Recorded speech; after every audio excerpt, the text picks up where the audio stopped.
The advice and opinions expressed by the host of Autism Live and her guests are meant solely as suggestion and should not be in any way construed as child-specific advice. The Center for Autism and Related Disorders advises working with a board-certified behavior analyst who has experience with autism before starting any intensive behavioral intervention. Any choices you make in determining your child's treatment are completely at your own discretion.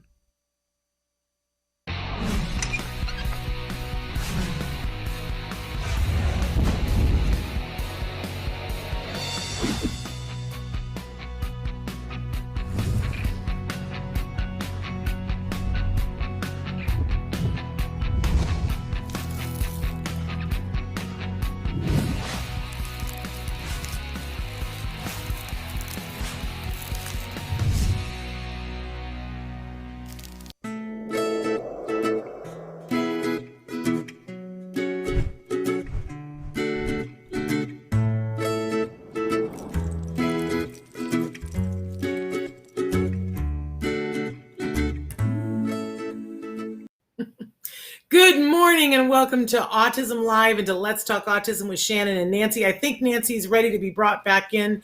There she is. Hi. Yay. Yay, I got my audio working. Yay. We're so glad to have you back. I know you've been away on vacay and we're so thrilled to have you back. And we're so excited to have everybody else here too. Today is August 6th, 2021. We're live right now. We're live on a bunch of different platforms. I especially want to tell you about YouTube, Twitter, and Facebook Live, where you can interact with us right now. You can say hello and good morning and tell us where in the world you're watching from. You know, Nancy and I love to hear from you guys and know where you are. So just say hey if you're watching. I also want to let you know you can be watching us live and many other places, as well as on our homepage, autism-live.com. And when you're watching us recorded in any of the places that you can download our free podcast, we are the #1 rated autism podcast worldwide. We hope that you'll find us, share us, review us. Look, Anna's saying hello. Hi, Anna. They're saying my video is choppy. I don't know why. We've had so many internet problems lately. But I want to remind you, you can always reach out to us if you're watching us recorded and you want to ask a question. Go to autism-live.com. So Nancy, did you have a good vacation? I did. I was on the East Coast. I was in my old hometown of Richmond, Virginia for a while. Saw lots of relatives, cousins, and had a great time there. And then went to the beach and the Outer Banks of North Carolina, Nags Head, which I just love. And the weather was fantastic, humid, hot and humid, but great beach weather. And spent time with my best friend of 53 years. It was amazing. It was really great. But I came back to having bank fraud going on this morning, which I've had continually. I don't know. Somebody keeps hacking into my bank account, and I don't know how it's happening. Shame on them. I don't know how people live with themselves, let alone sleep. I know. It's horrible. And it's happened to me like 5 times in the last 6 months, believe it or not. Wow, that is horrifying. Yeah, absolutely I don't know if somebody horrifying. has my social security number or what's happened, but Wow. I'm going to have to get to the bottom of it. So I was on with the bank all morning, so that was no fun. So much fun. But, you know, thank you for sharing that, because I think we've all been through that at some point or something similar. And, Yes. you know, I think people appreciate knowing that we're real people and that we have our own level of crap. That's right. To go. Can I just tell you briefly, but we're saying hello to Anna, and Anna's watching us from Riverside. I'm so thrilled to have you here, Anna. Yesterday was such a stress day for me because, as you know, Nancy, one of my dogs that we've had for 10 years now, she's a rescue dog, and we fondly, her name is Daisy, but we fondly refer to her as Cujo because she doesn't like anyone but us. Right. And she's a little bit of a lunatic. So taking her to the vet is a really hard thing. And in May, we didn't take her to the vet during COVID. It was a very difficult thing. But taking her to the vet is a difficult thing anyway. And we went to take her back to our original vet, and they changed ownership in COVID, and they did not want to listen to us about the precautions they needed to take. And we're not prepared. She's a challenging animal. And but we love her to death. And they were furious with us and told us we were blacklisted. My dog could never come back. And Oh, Nancy, no. it reminded me of when we got kicked out of an autism program when Jem was little. And I was like, we've come to you for help and you're kicking us out. And there was just so much grief and fear and guilt and shame and so on and so forth. And it just took me right back to those days. But we've been working with, and we found a fantastic vet. I was completely upfront with her and said, here's what the other vet said. I don't want anybody to get hurt, but my dog needs healthcare. And so it was this whole thing where I had to put this numbing agent on her gums. And, I'm allergic to lidocaine. So we had to remove it to see that I wasn't going to pass out from putting it on, and get her to the vet and see if they were amazing. But I'll tell you what, I just about needed to be, sent on vacation because it was so stressful. It was so stressful. But now we're waiting for the blood work to come back. But it totally took me back, Nancy, to those days. And I know a lot of the people watching or have experienced themselves or with their kiddos, that thing of when somebody that you've gone to for help says to you, oh, you're too whatever, fill in the blank, and not only can we not help you, and they should be apologetic about that, but accusatory. You don't qualify for help. You're so bad, we can't even help you. And some shame and guilt too about, well, you should have taken care of this before. And the guy who was yelling at me, I said, we came to you for help. What's happening? And he goes, well, first of all, he told me that we should have our dog put down. But then he said, you should have taken care of this years ago. And I said, if I showed you the bill of what we've paid to have her, go through behavioral training, I said, I'm so glad that you've decided you already know what I've done without knowing us or our dog, but thank you for your judgment. Right. But it brought me right back to when we went through that. And I know so many families go through that with autism, but that was my big stress yesterday. But can I tell you, when it was over and we'd gotten through it and they were great, and then I got to come home knowing that we have a vet who listens to us. And it's, that reminded me of when we found the pediatrician, because I went through some pediatricians when Jem was little. And then finally we found the pediatrician. I went, oh, I can stop that project. I don't have to go look for a pediatrician. I never found a pediatrician. Oh man, it is worth everything when you do. That gave me such peace of mind when we had a good pediatrician who would listen. Man, oh man, I'm sorry you didn't find that, Nancy. No, never found one. Kind of went without all those years. That's horrible. I hope all of our viewers and listeners are able to find a good pediatrician. They're few and far between, I'll tell you, but when you find a good one, man, hang on to them. We went through all these different times where healthcare switched, and we kept having to hunt around and find the one that would take that doctor. And we would get that healthcare. The rest of our healthcare sucked, but we had it because then we had access to that doctor for our son. Right. So when you find one, man, you hang on to him with both hands. In any case, I always love to touch base with you. We've got a great guest today. We're so excited that actor George Steeves is going to be with us again. He's been on the show before. He's got a brand new show that we're going to talk about that opens, I believe, tomorrow, which is very exciting. I didn't know they were doing the Hollywood Fringe Festival this year with everything that's been going on, but apparently they are. Live theater is alive and well, and George is going to talk to us about what he's been doing during COVID and about this new show. Anna says, yes, our pediatrician is marvelous. She refers us to what we need when we need it. Great rapport with her. Anna. Very fortunate. So glad. Yes. So we're going to be talking to George Steeves in just a little while, but on Friday when Nancy's here with me, we always do In the News, and we talk about some of the pressing stories that are going on that we think will be of interest to you. The first one is a toughie because it depends on where you fall on this, but there's a lot of emotions that are happening right now. Our new Secretary of Education came out with a thing just the other day and said that the expectation, this is Miguel Cardona, the new U.S. Education Secretary, has said that, hard and fast, students need to be in classrooms. Right. Which I thought was encouraging that he recognizes that.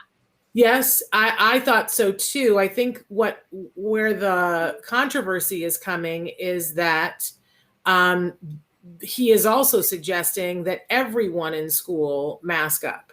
Well, that's where the controversy comes in, of course. Exactly. There's a lot of people that have, of course, mixed feelings about that. Yes. Some schools are going to have a hard time with that, I think. Yep. And I'm preparing for Wyatt to go back to school. He's in vocational school, post-secondary school, and he's been wearing a mask most of the summer.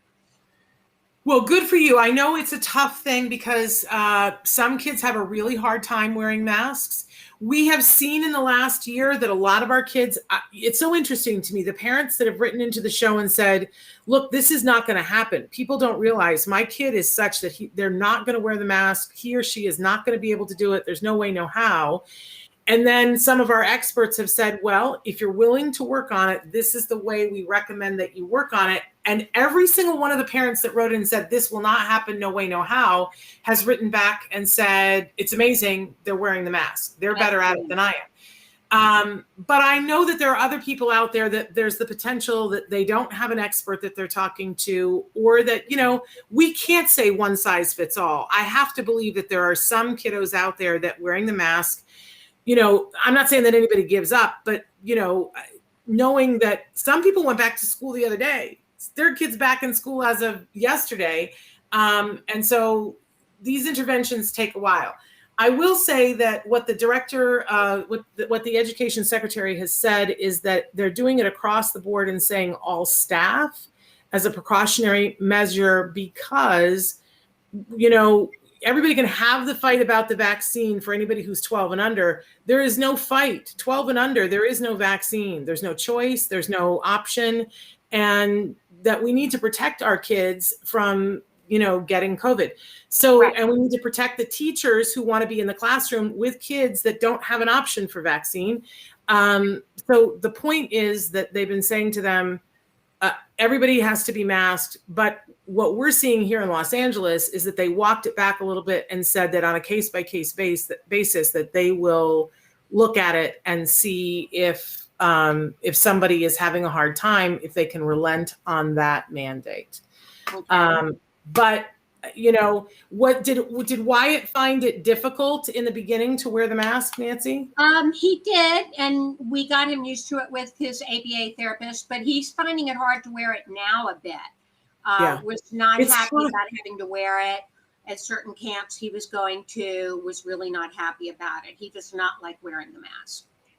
I'll tell you, it was really hard for me in the beginning, but then I sort of settled into it, got used to it. What we've noticed is that some masks are better than others.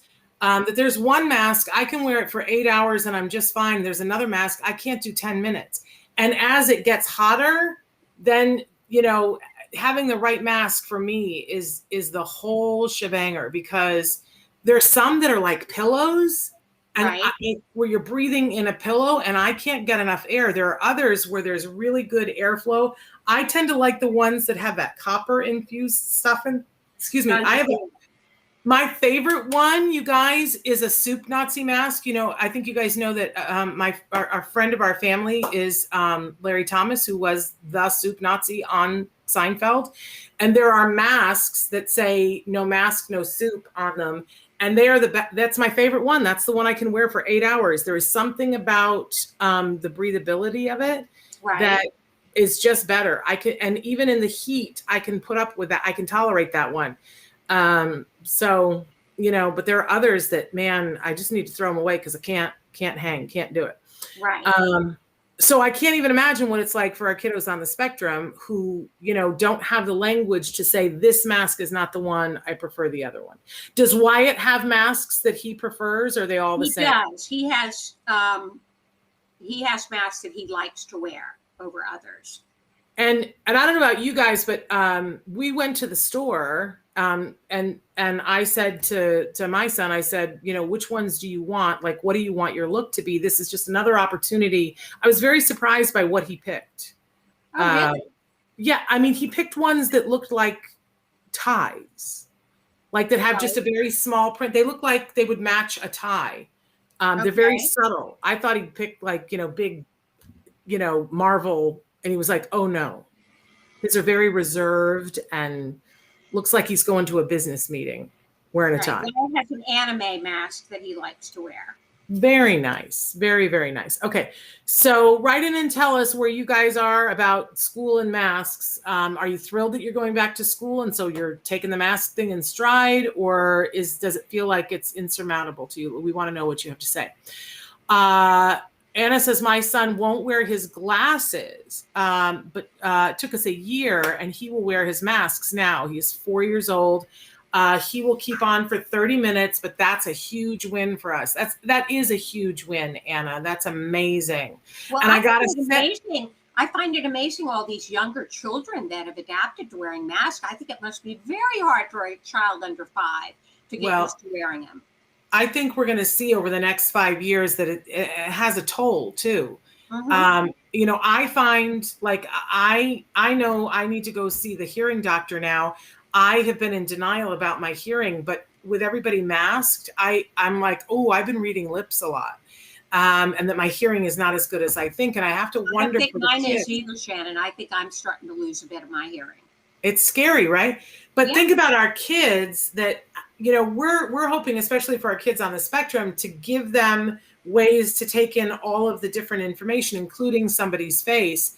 I've heard from a couple of our self-advocates, they're like, no, it's actually easier when you take the mouth out of it. I can focus more on what's being said. But I don't think that's the case for all of our little ones. I think it's going to be, I think some of language comes from seeing people speak and move their lips. So we'll see. She says, my daughter freaks out when her mask falls off. She's not on the spectrum. Yes, I mean, I'm going to be honest with you that when we go to not wearing masks, I'm preferring it now that I've settled into it. I just love it. You know, I'm not getting colds. I make faces all the time when people do things, and I love that people aren't seeing me make my faces. And I love. We were out in the sun the other day, and I can't be in the sun at all, and so I had a hat on. And I had my mask on and I was like, oh, I am not going to get a sunburn on my face and look like a lobster. You know, I have to still keep applying sunscreen in the other spots, but it was great. I kind of loved it. But I know for other people, it's like they cannot wait for it to be over. So I know. And it looks like it's not over yet, unfortunately. Oh no, from what they're saying, we're a long way from being over. And for our kiddos, it's going to be an interesting thing in school. Now, speaking of our kiddos, our second news story, Nancy, is one that was very near and dear to my heart because you know I love me some puppets. Yeah. Yale is reporting that new studies show that children on the spectrum respond better to puppets than to people. That's right. This is no surprise, I think. It isn't. I want to know more and want to understand why that is. But, you know, and I don't understand the whole study, but I will say this, that we see and we know that our kiddos, there's something about what happens between here and here that is kids that are quote unquote neurotypical. Right. And the kids that are neurodivergent, this is not as reinforcing to them from here to here. And what happens and the information that comes in this package is not as interesting to them. And sometimes.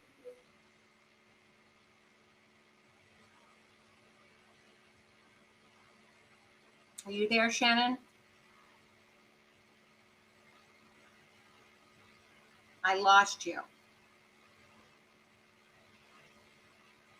I don't know whether I'm still on. You froze.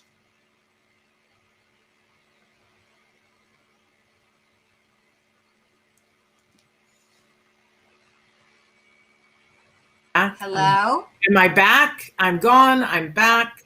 You're back. You're back. Thank you. All right. Sorry. I don't know what's up with my internet today. But I love that Nisa says this makes so much sense because puppets have no facial expressions. And I'm glad that I'm back. But, you know, I love puppets. Puppets are very animated and larger than life. And they tend to be, you know, really in your face. So I think that they command attention much more than a human being. Yeah, but I also think that when, you know, all the things that happen, if you were, think about when they do those things where they put the little electrodes on a face and on a body to animate them. Right. And every little dot that they put on is an electrode because there's movement there and there's information that's coming in there. Whereas for a puppet, you can animate a puppet in a certain way, but you don't have 1,000 things going on. You have 5 things going on.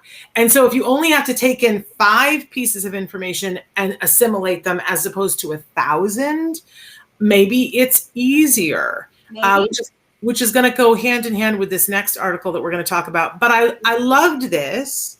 I love that Yale is doing studies on this. I love what it tells. In partnership with Cheryl Henson, who is the daughter of celebrated puppeteer Jim Henson. And it looks like she funded the study along with Yale. It said it was made possible. The study was supported in part by Cheryl Henson and the National Institute of Mental Health. So kudos to Cheryl Henson. Absolutely, Nancy. And I love this because I think this is going to inform some of the therapy that happens in the future and that people will feel more comfortable bringing puppets into a situation. We've used puppets in lots of different arenas over the years for kids who've gone through trauma. Puppets, they find it easier to talk about and work through their trauma with puppets than they do with a therapist. So I'm excited about this. Puppets are a particular interest of mine. And excuse me. And as Nisa said, introducing Julia on Sesame Street, has been a big boon for the entire autism community. Back in the day when I was in college, I got offered because I worked with puppets, and I got offered an internship with Jim Henson when he was still alive. That's how old I am. Wow.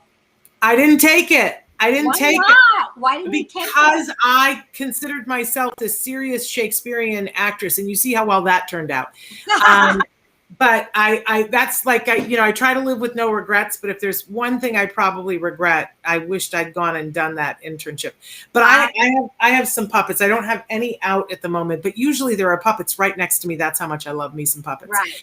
And I used to make design and build puppets. I love puppets. And I have, for a long time, I've wanted to do a children's show. Way before Julia, I wanted to do a children's show for autism utilizing puppets. It's a very controversial thing because, there was that play in London where they had all the characters played by people and they had the autistic child played by a puppet, and everybody went, what? I think it's unfortunate. I think if all the characters have been played by puppets and not isolating out that one character, but I know there are some people on the spectrum, self-advocates, who, they're like, be careful with that. Be careful with the puppets. So in any case, Nisa loved puppets too. I love that. So Nancy, did you get a chance to look at this third article that I sent? I did, Shannon, and I have to admit, this article, which is from Autism Parenting, was a little dense for me to get through. It's called The Pathophysiology of Autism Unpacked, and it's written by a BA, BSc, and it goes into the physiology of autism, which is interesting. I would recommend that everybody look this up and read it. I can't say that I will be the best at unpacking the article. Yeah, I would say too, same thing. It's pretty dense, but I think if you read it and go through it, you'll see there are several different parts of it, and you'll see a part that corresponds to what you're thinking or going through that will interest you. And then you can take a look. I think you're going to have to sit there a little bit with a dictionary and go through to understand what's being said. And maybe this is an article that we can have our research people finish unpacking for us. Because I love this article. How much would we have killed for this article when our kids were 4? Right. I mean, I don't know about you, but I would have been like, thank you. Because I was always saying, what is it? What is the difference? What's happening?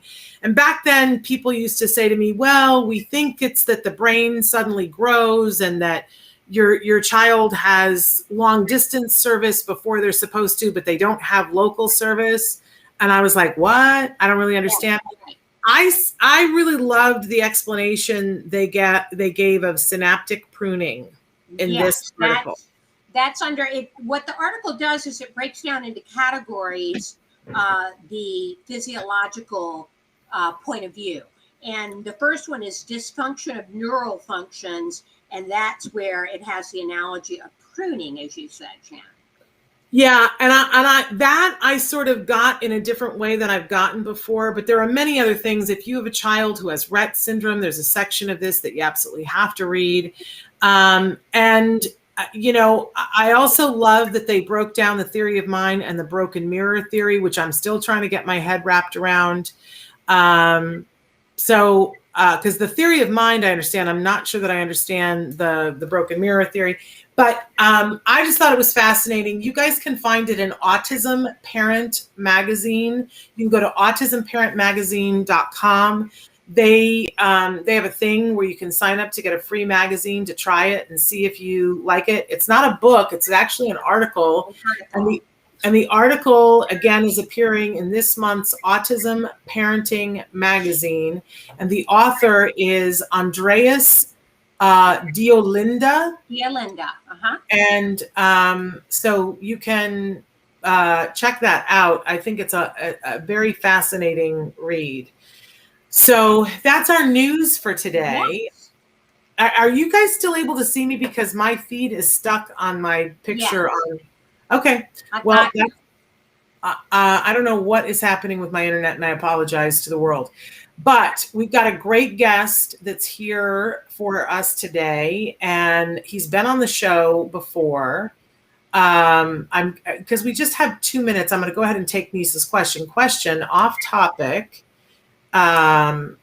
What do you suggest for working adults on the spectrum under the disabled label to do for the right to work for more than the allotted 18 hours? You know, it's interesting that you should ask that, because we have a guest that's coming up sometime in the next 2 weeks, I hope, that is someone who is an expert in knowing your rights.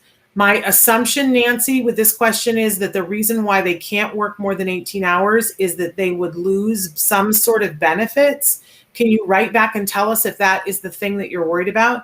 Because there is a new thing, there is a new policy that's called a paid Medicaid waiver, where if you are working and don't want to lose your benefits because you are disabled, if you have a disabled designation, you can pay for, and I know, hold on, don't go away, because I know you're like, I don't want to pay for something. You can pay to buy in to Medicaid. It's the Medicaid buy-in program. And here's the crazy part. If you are working, and this is the reason why you're doing it, sometimes it's as inexpensive as $2 a month. It's like crazy inexpensive to be able to buy, because they don't want to penalize you for working. If you aren't working and you want to buy into it, then it's substantially more, which sounds counterintuitive, because why would you charge someone who's unemployed more than you would charge somebody who's working? And it's the program is specifically for people who are working and don't want to lose their benefits, so that they don't have to prevent themselves from having a career. And so they wanted to make sure that it rewarded that and didn't get, kerfuffled and used for something else. So you would check with your state. Different states are bringing it online in different times. I know that Colorado, it's already up and running. I know that Texas, it's in motion, but I don't know that it's already there. But is that the issue? And I think they said yes. And you want the author of this article. I'm going to put it in the chat. So Nancy, is there anything that you wanted to add to that? No, I don't think so. Okay, I just wanted to make sure that I wasn't. Sometimes on this format, I have the tendency to overtalk, and I talk over people, and I hate that when somebody does that to me, so I don't want to do that to you. All right, so we are welcoming George Steeves, and I don't know if he's already here with us. I can't. There he is. There he is. George. George. Good to see you. Good to see you. Yeah, we're so glad to see you. And for people who don't know you, George, take a second and introduce yourself and talk a little bit about who you are and what you do. Well, hi, everybody. I'm George Steeves. I'm an actor on the autism spectrum, and I have a brand new show that I'm here to talk about today called Experiencing Love on the Spectrum. We're having our world premiere this Saturday night at 5 p.m. Fantastic. Amazing. Well, kudos to you for getting this underway in the age of the pandemic. I can imagine that it wasn't an easy task. Tell us a little bit about what the show is about, first of all, George. Well, it's my second one-man show. My previous one-man show was Magic 8 Ball, My Life with Asperger's, and I did it for 2 years. I had a really good run with it. I took it all around the world, all around the country. But now I have a lot more that I want to say, and these stories are from my own personal experiences. I'm going to talk about what dating and sex are like from a queer autistic perspective. It's basically a romantic comedy about falling in love with yourself. Oh, how nice. I love that. So tell us where they can see it, though, George. Well, I'm going to be at the Hollywood Fringe Festival, specifically at the Broadwater Theater, which is on the corner of Santa Monica and Vine. And the specific address, I believe, is 1176 Lillian Way. And we have 5 shows that we're doing all throughout the month of August. We have our first one this Saturday at 5 p.m., Saturday, August 14th at 8 p.m. Then we have Thursday, the 19th at 7 p.m., live streaming and in person. So if anybody is from out of state that wants to check it out, they can get tickets for the live stream at hollywoodfringe.org. And then we have 2 more on Saturday the 21st at 11 a.m., and one more, the final one, on Saturday, August 28th at 1 p.m. I love that you're going to live stream it, George. What an amazing thing. That's so fantastic. So Traven has put in the comments the link to the Hollywood Fringe where you can go to get tickets.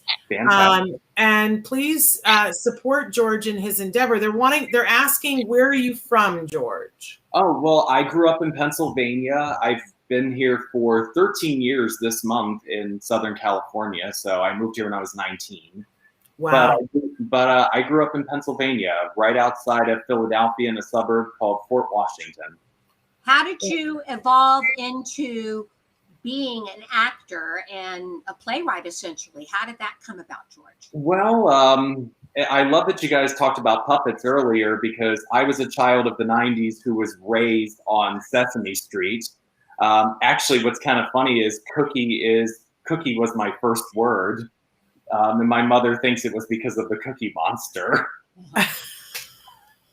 So if it wasn't for movies and television, I wouldn't have started talking in the first place. So movies and television was like my way of connecting with the world. I mean, I've talked about this in previous interviews, but there was a period where I was 3 years old, and because my parents kept showing me Disney movies, all I could say was Cinderella, Snow White, Sleeping Beauty. And that's all I could say. I should have given my parents an early indicator about my sexuality. But anyways, that's very sweet of you. I am not 21. I am 32. But that's very of you to say. You do look very young, George. You do look very young. Yes. I have been blessed with good genes. What can I say? That's awesome. But how I became a playwright was a quote from Shirley Chisholm comes to mind. If they don't offer you a seat at the table, bring a folding chair. Because when Hollywood wasn't giving me a job, I made myself a job 4 years ago. I wrote a play. I put it up at the Hollywood Fringe. I did it purely grassroots. I did not have a company backing me or giving me the money to do this. This was all hard-earned money that I raised myself to do the show. And Magic 8 Ball just opened up so many doors for me. I got my new management out of it. I got a new agent out of it. And I've since have gone on to do NCIS Los Angeles as a guest star. And I have a feature film coming out this September called Saving Paradise. So doing Magic 8 Ball really opened up the doors for me in so many ways. George, what is Magic 8 Ball? Well, Magic 8 Ball, My Life with Asperger's, is a one-man show that was very autobiographical. It talked about my upbringing. In 1 hour, you laugh, you cry, you learn a lot about Asperger's. And that video is actually still available for people to watch. It's on my IMDb page. So you just go on IMDb, type in George Steeves, Steeves. I have 2 videos right there, and that show is one of them, and you can watch it for free. Isn't that amazing? And so now you've got this second show, Experiencing Love on the Spectrum. And I'm just wondering, you know, you did the one show, you took it to New York, you took it to the Edinburgh Festival, you did all of these things with it. What was the moment? What was the impetus that, you know, what was the thing poking you in the back saying, okay, George, it's time to talk about this? Well, in the fall of 2019, I had been doing the show for 2 years, and I was starting to get a little bored with it. You know, the material that I wrote just wasn't exciting me as much to perform it. Even one of my directors, Penny Wilson, had said to me, "You don't perform the show with the same intensity that you used to. Maybe you should consider writing a new show." Mm. And she didn't know this at the time, but I had already actually started workshopping a new show. My original title was going to be Confessions of a Queer Aspie. And I started developing it in the fall of 2019. I started thinking of new ideas and new concepts and, okay, how would this show be different from the last one? And I'm very grateful to people like Ryan O'Connell, who has a show on Netflix called Special, which is about a gay man with cerebral palsy. Mm-hmm. And I feel like he really did open up the floodgates where it's like, okay, there is room for queer and disabled stories. These are stories that people want to see, people want to hear. And so seeing that really inspired me, obviously. And the last show was about coming out. This is going to be about being out. And just, you know, my director is a heterosexual woman. And so I did develop this show with her. And, you know, there is probably going to be some stuff that makes people uncomfortable. I know my mother is probably going to cringe at some of the stories I say in this. Pretty honest? Would you call it a very honest look? Yes, because, you know, a lot of people have this, you know, and I was asexual myself for a very long time, so I totally get it. But a lot of people think that, oh, people on the autism spectrum must not want to have sex or experience sex. And yes, that is true in some cases. I was asexual until I was 27 years old. However, what this play really talks about is that at the end of the day, we want the things that other people want too. Yeah, interesting, George. How do you think the environment in the entertainment industry has changed with more and more actors, writers, producers being on the spectrum and more atypical people being cast and given opportunities? Do you see that happening in your world? Oh, absolutely. I mean, I feel like, I've been here since 2008, pounding the pavement and paying my dues like every other actor in this town. But I had an acting teacher who tried to get me to not talk about my Asperger's. She tried to get me to hide that part of myself. However, one of my former classmates said, "Isn't it interesting that the one thing she told you not to talk about is now the thing that's getting you work? It's the thing that's getting you notice." And well, can I just say that, you know, I think that it is one of the things that you bring to the table, but I just want to make sure that I say, George, you're really talented. You're a talented actor. And I think that that is the reason why you're getting cast. I love that they are recognizing, just like any other actor, when an actor comes in and they have beautiful, long blonde hair, they recognize, oh, we can utilize this or we can put a wig on it. And that you are an actor, first and foremost. The fact that you are an actor who identifies yourself as being on the spectrum is something that is special and unique to you. But I just want to be clear that from where I stand, I'm seeing you get a lot of work because you're talented and you're doing the work. Oh, thank you. And I'm grateful that there's been so much more awareness around this. I mean, my feeling is, as an actor, it's our job, this upcoming generation of actors, to leave the industry better than the way we found it. And now these days, it's not just movie studios, guessing anymore on what people want to see. Now, thanks to streaming, there's data there that proves that, yes, people want more stories of people of color or people on the spectrum or disabled people. And it makes it even better when you give an actor like myself or any other actor on the autism spectrum the opportunity and the chance instead of just hiring a neurotypical actor. And obviously, we still have a long way to go. I mean, I was, like many actors on the spectrum, I was disappointed when Sia made the decision to cast a, non-autistic actress to play that role. I get that she wanted a dancer, but I felt like, okay, you could have had her be a dance double, or you could have, or just don't write the character autistic if you really wanted to use that girl. But so yes, we obviously still have a ways to go, but I feel like, yes, it has gotten so much better. I'm blessed at the opportunities I have received as an actor. I'm hoping for more after this one-man show and after my movie comes out on September 3rd. Well, let's talk a little bit about the movie. Yeah. Where are we going to be able to see it on September 3rd? Well, when I was doing the film, it was called Penciltown, but it's been retitled Saving Paradise, and it's going to be in theaters nationwide and on demand on Friday, September 3rd. Okay. It's a wonderful story that I'm honored to be a part of. It's, I would call it a modern day Frank Capra movie. It's about a small town, coincidentally in rural Pennsylvania. I found it very serendipitous that my first movie ends up taking place, in the state I grew up in, even though we shot here. But it's about a pencil factory that's in danger of shutting down. The owner dies, and his son comes into town, and we are in jeopardy of losing the factory to a corporate entity who wants to buy it out and restaff it and, basically get rid of all the workers who are currently there, who are older and don't have the opportunities that younger people do, and to get more work. And so it's a wonderful film about community and coming together to save something that's bigger than you and I. And I feel like, especially in these times we're in right now, our political climate, our racial tensions, just everything that's going on in this country, we need this movie to remind people of the best of our humanity. And do you play the son? Well, I don't play the son. That's the lead actor. That's the lead. I wish. Okay.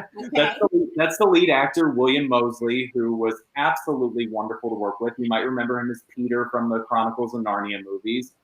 He was absolutely a gem to work with and was so sweet and so kind. He came over to me in between one of the takes and said, "You look beautiful on camera. You're going to work for the rest of your life." Doing my best British accent there because he's British. But he was very sweet. And but I play a character named Walter Wilson who works in the mailroom of the pencil factory, and he ends up befriending the main character, who's Michael, who's played by William.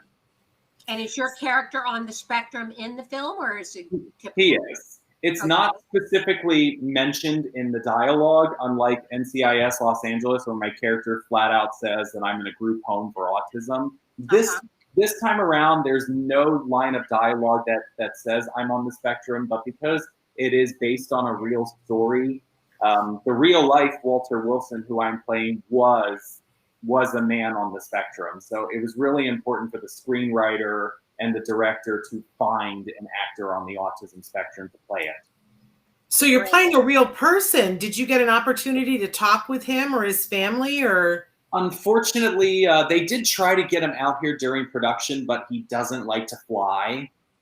But I really do hope that I get an opportunity to meet him someday, because I had a lot of respect for the character that I was playing.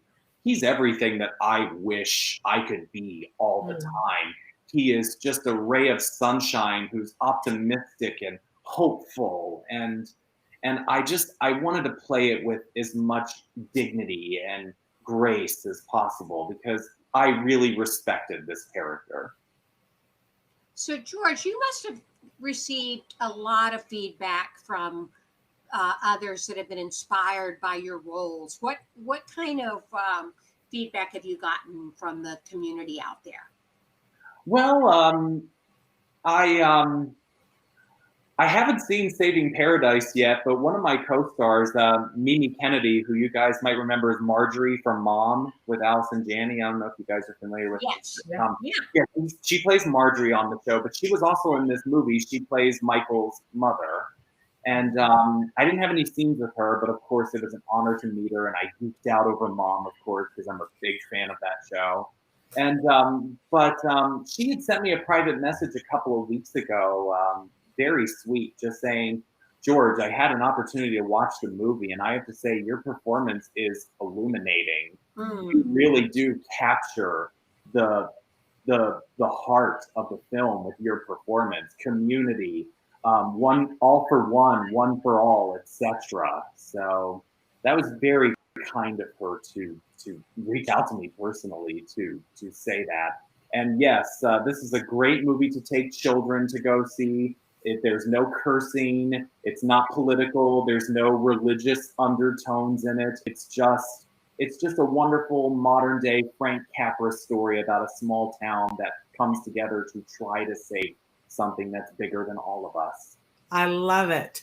So, George, I want to pivot for just a second and ask you, we've all gone through this period of time, where it was different for everybody. Some are calling it the Great Isolation. As an artist, was this a time that was difficult for you, or was this a great opportunity to write? How was this for you?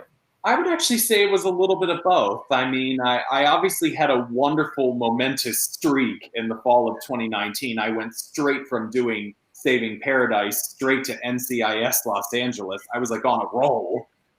So I felt like, okay, great, the momentum's going. We're going to be cooking here in 20. But then, of course, 2020 happened and everything came to a screeching halt in Hollywood. Of course, every production shut down. Nothing was casting. Nothing was, in production. And then when it started to open back up slowly but surely, I was very fortunate. I was able to get auditions here and there for different film and television projects. Didn't book any of them, but I had to keep putting things into perspective. Like, okay, George, not every actor can say they've gotten auditions during this pandemic. So consider yourself very lucky and blessed that you're still having these opportunities. Yes, you might not book it, but your chances that other actors can't say they're getting during these very difficult times. Yeah. And take this opportunity. I was going to premiere Experiencing Love on the Spectrum in the 2020 Hollywood Fringe. I even had a theater and dates set and everything for 2020, but obviously it got postponed to October of 2020, and then obviously by October 2020 it was canceled because obviously cases were not getting any better. And so I'm actually kind of glad in hindsight because obviously 2020 gave a lot of us the time to really self-reflect on what's important and what's not in life. And with all that self-reflection, I was able to really go back and rewrite this show and really come from my heart on it. It's amazing. They're asking for your autograph. I want to know, where can people go if they want to be able to follow you and know more about what you're doing and what you will be doing? Oh, absolutely. If you want an autograph, feel free to send me a direct message on my Twitter or my Instagram. I'm at George F. Steeves, GeorgeFsteeves. You can also find me on Facebook. That I just use my regular George Steeves. And that's where you can find me, and just message me your address, and I will gladly mail you an autograph. And I just got new headshots, so I can use those. Fantastic. And I'm sorry, Shannon. I was just going to say, Traven just put up your Twitter so that they can find you on Twitter. Great. Well, obviously you want this show to be a success, and we're rooting for you on that, as is our audience. But what else do you see in your future? You've already accomplished so much at such a young age. What are your goals, George? Well, I mean, obviously, as an actor, the only thing I really want in life is just to be a working actor. I don't have to be a star. I don't have to make millions of dollars, but just as long as I'm working enough to the point where I don't have to have a regular job like Uber and Lyft to keep a roof over my head, if I could just get to that point where I'm a consistent, steady working actor, that's good enough for me. I mean, obviously, if anything else like accolades are in my future or that kind of stardom or that kind of fame or fortune, great, wonderful, but that to me is just the gravy. So the work really is in being an artist, and there's nothing that makes me happier than when I'm on a set working. Right. Because I get to live my passion and I get to be a part of the medium that helped me speak when I was a child. That's full circle. Fantastic. We want to remind everybody that your new show, your new one-man show, Experiencing Love on the Spectrum, has its world premiere tomorrow night at the Hollywood Fringe, which I was saying before, I didn't even know the Hollywood Fringe was going ahead this year. But I love that you're doing in person. So if people want to come out, they can come out. It is in Los Angeles. So if they're in the theater, they will have to be masked because that's just the rule. But if you want to watch it live streamed, I didn't even know that was a possibility. Now I see on the poster, is that just the one performance on the 19th? Yes, that will be the one and done live stream for people who are either out of state or people who are not comfortable coming to theater just yet. I know how tricky it's going to be doing theater during the times of a pandemic. Yeah. But we're going to be taking all the precautions possible to ensure everybody's safety. In addition to a mask, you do have to show either proof of vaccination or a negative COVID test from 72 hours prior. We really want everybody to be safe as possible. And also, we are actually doing a little charity tie-in with Bob DeMarco on the first show that I'm really excited about. If you wanted to elaborate a little more on it, Shannon, this is a little fundraising that we're doing to help a family. And tell us about that. Tell us about that. Well, Bob DeMarco and Sharon Aragon reached out to me, and unfortunately, there is a family where the mother is struggling with COVID. She's on a respirator, and she is an autism mom. So we're just trying to raise a little money to help her and to help the family out. We'll be having a bucket for donations right by the door where tickets will be sold. Anything you can give. I'm going to have Bob DeMarco briefly after the show and make a little announcement. So I'm very excited to do a charity tie-in for my first performance as well to help out this family with a wonderful, wonderful autism mama bear. This is, and I don't think we're saying the name out of an abundance of her, keeping her thing, but Nancy, this is a mom that you and I know well. Okay. And an amazing family. And so what a great cause. Great. And I did back, George. Yes, that's amazing. And of course, doing that with some pretty amazing people. So that's incredible. Thank you for being a part of that, George. That's really, really amazing. I thank you for that. So again, if you're in the Hollywood area, if you are up for going to live theater, and there are so many people who have been missing this so much, there's nothing quite like the Hollywood Fringe, man. Yes, you see it all there. I was just saying the other day that I'm a ginormous Ted Lasso fan. Are you guys watching Ted Lasso? I love Ted Lasso. I think Jason. I love Ted Lasso. Yeah, is brilliant. But I gotta say that Brendan Hunt, who's one of the writers on it, is a child of the Hollywood Fringe. That just a couple of years ago, because he's a member of the Sacred Fools, and just at the very same theater that you're going to be performing at, I saw him performing absolutely filthy. And I remember saying to everyone, oh my gosh, this guy is the most talented thing on legs. I can't believe I just saw him perform for like $10. People are going to get in line later on. And there he is on Ted Lasso, nominated for an Emmy because he's that good. Hilarious, up and coming, and you can see that kinds of talent Obviously, George and other people like him at the Hollywood Fringe, it's a great place to go. But I love that if you can't get there, people are saying this is great that they can watch it from Texas. So that performance is on the 19th. We did put in all of the live feature stuff, and I'm sure that Traven will put it in the recorded, where you go to the Hollywood Fringe to get the tickets to be able to do the live stream. I think you're going to blow up internet with that, George. I hope so. I mean, at this point, after a really rough, excruciating year that we all went through as a country, as a world, as a society, I just really want to make people laugh again. And yes, this show is a lot more provocative. I wouldn't recommend this to children. This is mommy and daddy night, or daddy and daddy night, and Okay. and Or mommy and mommy night. Mommy and mommy. Oh, mommy and mommy night. I mean, Yes. you know, Okay. yeah. So, but like I said, I did have cursing in my previous show, and I did have children in the audience whose autism moms brought them, and not a single parent complained. So I mean, everybody's different. So and that was some serious cursing in the last show.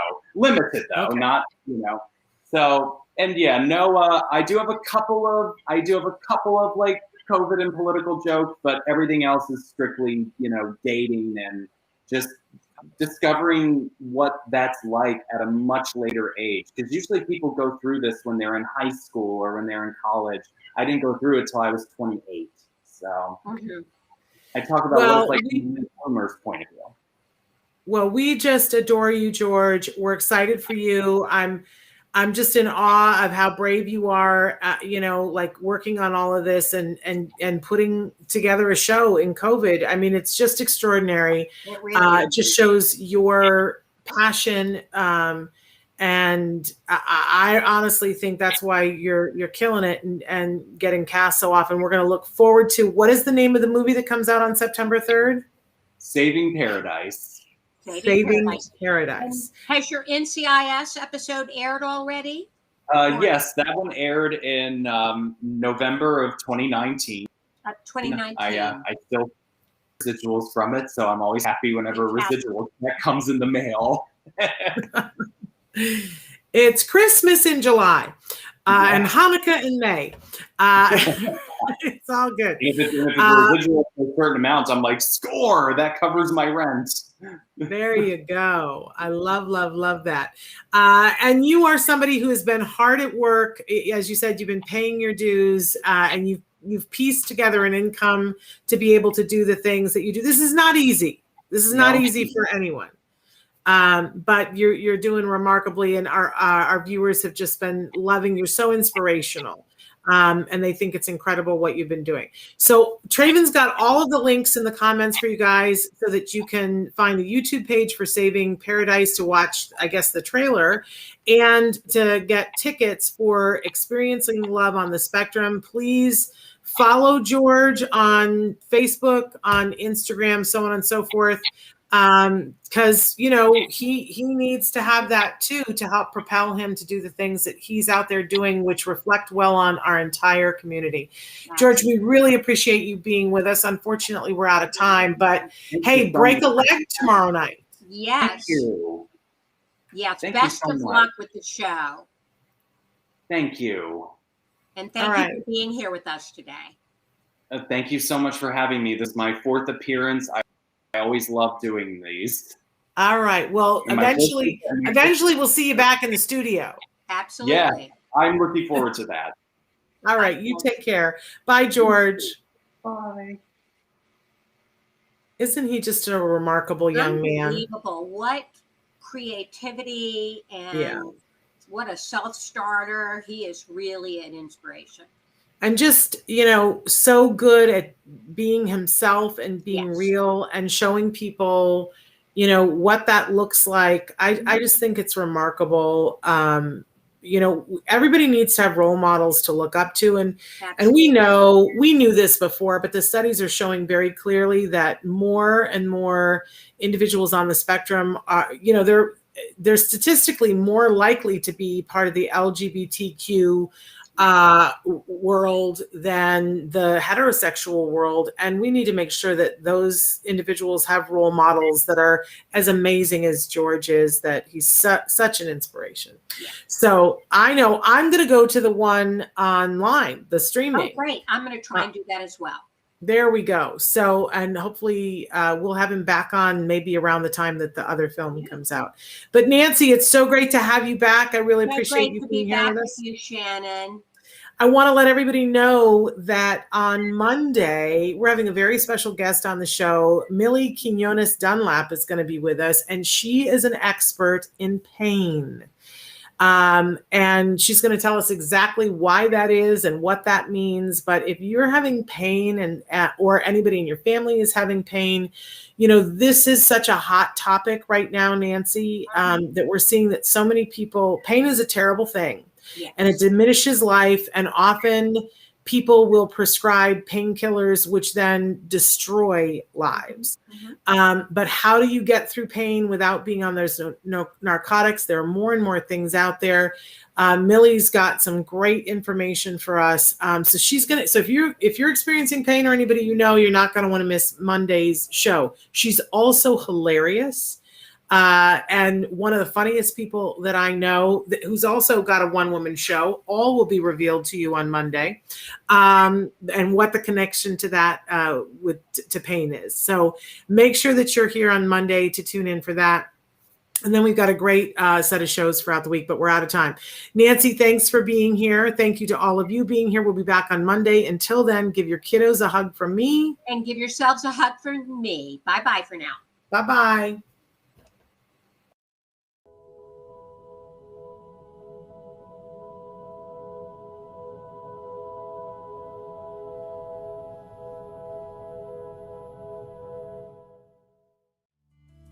Thanks for watching Autism Live. If you found anything helpful in this video, please give us a like. In fact, make sure that you smash that subscribe button on YouTube and give us a like on Facebook.